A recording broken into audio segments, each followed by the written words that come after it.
camera is right opposite from the sunlight, which is causing us not to see your face at all. So if you can move around and go to the other side of the table and move your laptop, I think that would be great.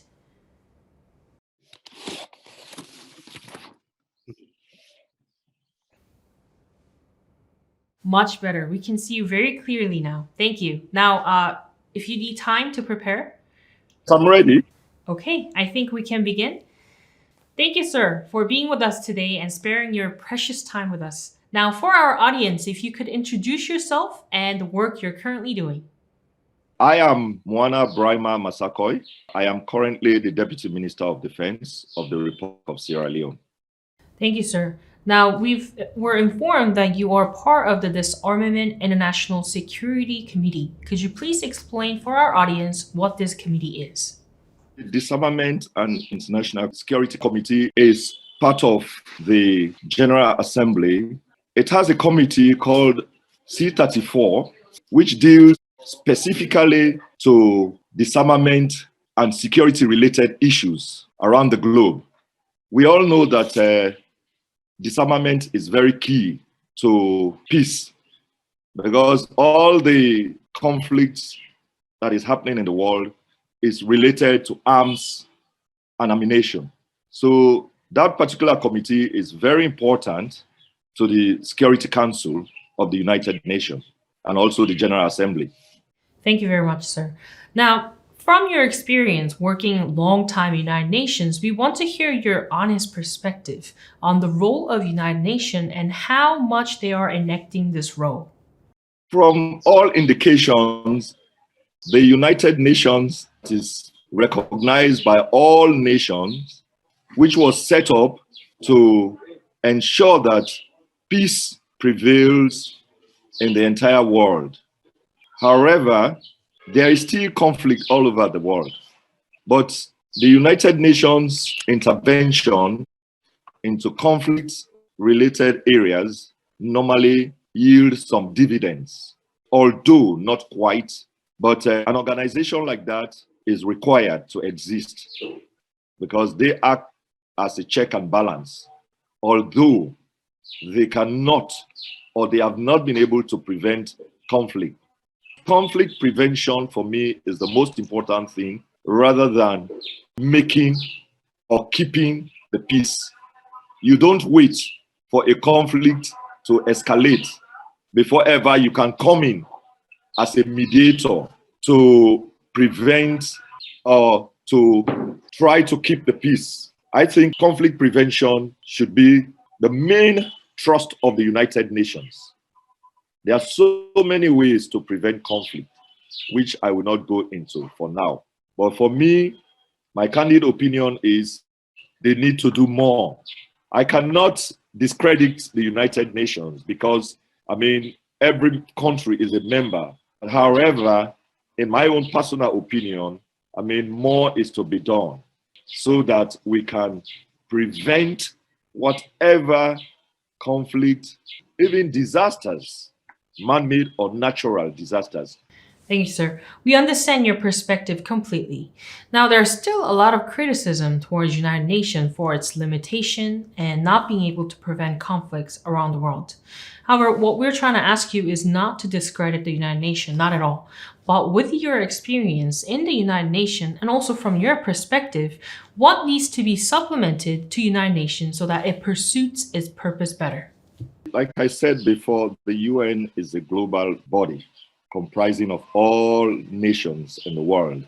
The leadership of the UN should ensure that countries, especially least developed countries, least privileged countries, countries that are not able to run or to govern their people effectively, should be supported in diverse ways, because we all know what causes conflict: marginalization, deprivation, exclusion, poverty, so many other things which are unlimited.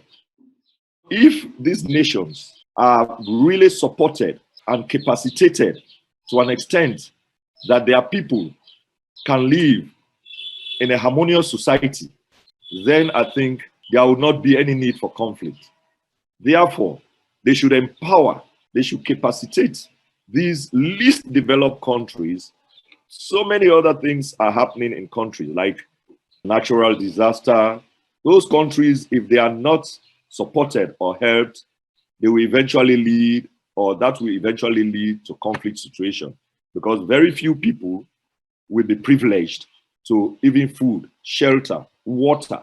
So for me, the United Nations, that should be their focus. They should be focusing more on capacitating, supporting the least developed nations so that the people of those nations can live in harmony.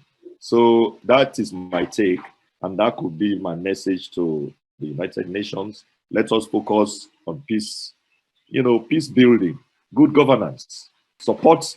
There are countries that the leaders are willing to lead their people, but they don't have the means. They don't have the capacity. They don't have the money. The technology is not there. Transfer technology so that the people can be self-sufficient. If you rely on one nation all the time for everything, you are not getting anywhere. And there will always be conflict because the provisions are not enough for all. So for me, we need to be self-sufficient. We provide food for ourselves. Thank you, sir, for your answer. Now, I think this is a beauty of a live online interview, that despite all this howling and cutting the scenes, we can hear the sound of your nature in Sierra Leone, and it feels like I'm there with you. Thank you again. I hope that you can hear me clearly with disconnection of this internet. For our next question, Deputy Minister, is about a question about HWPL, this NGO that is brought by civilians, and it's quite big, the organization size. Now, what is your perspective on this organization? I don't want to compare HWPL to the United Nations because I came to know about HWPL through the United Nations whilst I was in New York. HWPL is an NGO that means good for the country, for the world rather. Because any NGO or any organization that focuses or speaks to peace and cessation of war, meaning that organization or the NGO means good for humanity. I was invited to go to Korea and I met Chairman Lee. Chairman Lee is a very nice person. He's a kind-hearted person. He's he's he stood up for peace. And as a veteran like myself, I was in the military, now retired, we had things in common. We speak about. He's a very friendly man. I've been to Korea twice. The second time I went there, it was on the peacekeeping summit. So for me, HWPL is an NGO that should be reckoned with. On the whole, HWPL is a very good organization. And I think I hold them to high esteem. Thank you, sir. Now, our next question is also relevant. As a person of expertise who took many positions in the government and the International Security Committee, as you mentioned before, we want to hear your evaluation on this document that you mentioned before, the Declaration of Peace and Cessation of War, that is written by legal experts and HWPL. Now, how do you see this document? The resolution for me, we found it to be very good. I think a resolution like that should be encouraged. We're always talking about eliminating weapons. We want to eliminate proliferation of weapons. But then if we don't stop manufacturing, we will never be able to stop the spread or the proliferation of weapons. Because once you collect all the ones that are in circulation and then you destroy them, then other ones keep coming in through the manufacturers, then it's not going to end. So what we should be talking about first is to stop all manufacturing of deadly weapons. Because once that is not achieved, we are never going to achieve any. And once these weapons are in circulation, we know what they use them for. They use it against mankind to do whatever they want to do for their own gains. So let us start talking about stop the production of weapons, all forms of weapons. Once that is achieved, then peace. We will be getting close to achieving peace. But once these weapons are in circulation, it's difficult to talk about peace. The resolution speaks to, like I said, generally the manufacturing of weapons, proliferations of weapons, speaks to good governance, speaks to humanity. It also speaks to the conflict situation, how to stop conflict. It speaks to the root causes of conflicts, because to stop conflict, you have to know why the conflict happened. So the root causes of the conflict, you have to know that, how to stop the conflict. And after you stop the conflict, what to do. It speaks to after conflict, post-conflict situation, which is very key. Peace building, it speaks to peace building initiatives. So these are the areas that should be taken into consideration, because when one's conflict is stopped and you don't capacitate, you don't build the institutions for good governance, it will be meaningless. It will come back to the same situation. So peace building is very critical in all of this.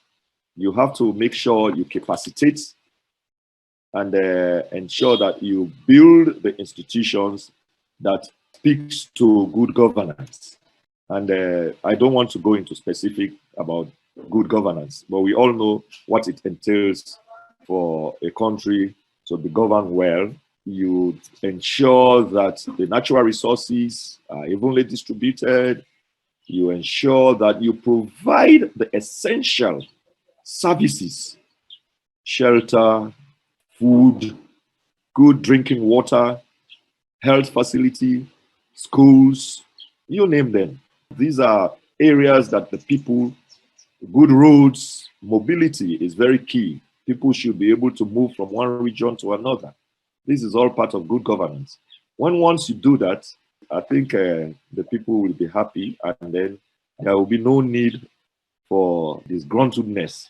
Marginalization also, when people are marginalized in society, especially the minorities, it's another key issue. So for me, yes, cessation, peace is very key, but after that is post-conflict situation is very critical. Thank you, sir, for all of your responses. Now, because of the time, I think it's time for us to give you the last question. Now, this last question got brought up from our curiosity. And as a person who's working in a disarmament and international security committee, and also a deputy minister of a Ministry of National Defense, we feel like in one side you are emphasizing on disarmament, and the other side you kind of have a role to arm the country, to protect the country. Now, from a person who works at a both position, we want to ask you how you see this situation. Every country has to defend its territorial integrity. If we all as a nation or as a global village have a common interest, then there will be no need for us to maintain an army or a standing military. But because of diverse interests, and this comes back to our focus on humanity, what do we really want the world to be like?